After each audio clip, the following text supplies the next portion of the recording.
Good morning and welcome to our time together with the Lord on Monday, the 20th of July.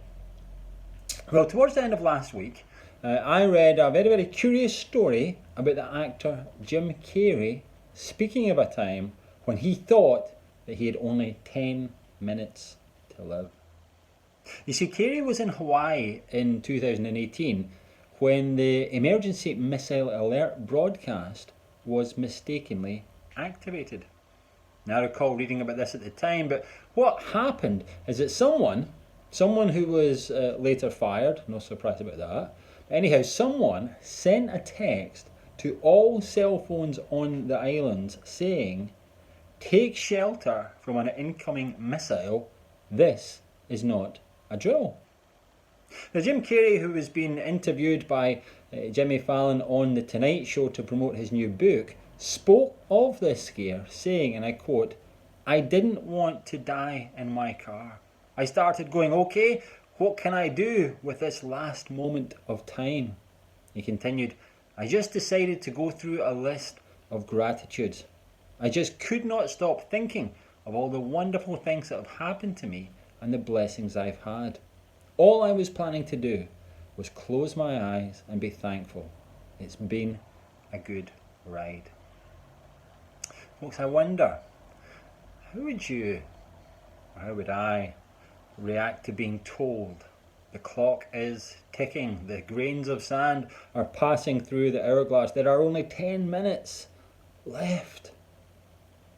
Well, in the Bible, we do get a window into the mind of a Christian who believes that perhaps this is happening to him.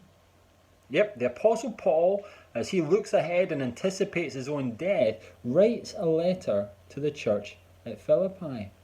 And what Paul says when he considers his situation is absolutely incredible. Listen to Philippians 1, and we'll hear the voice of a man who's ready to die. Paul writes, "For to me to live is Christ, and to die is gain. But if I am to live in the flesh, this will mean fruitful labour for me, and I don't know which to choose.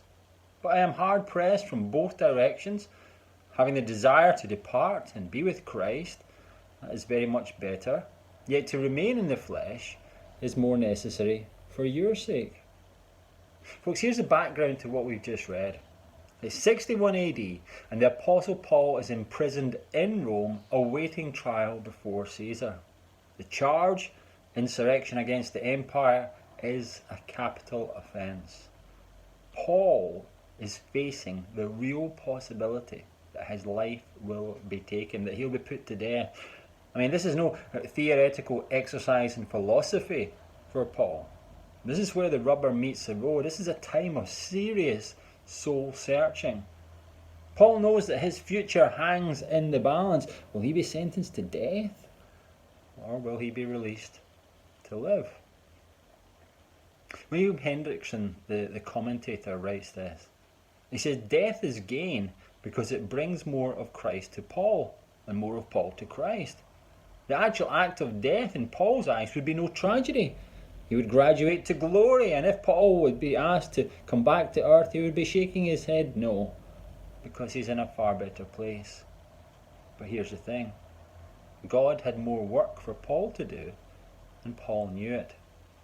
Paul would go on to bless the church by writing 1 and 2 Timothy and Titus after he penned these words in Philippians. Folks, what we as Christians can learn is that there is nothing to fear from death.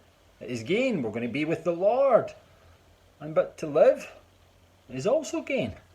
We might labour for the Lord. I guess this is the original win-win situation. There is peace, there is joy, there is security, either way.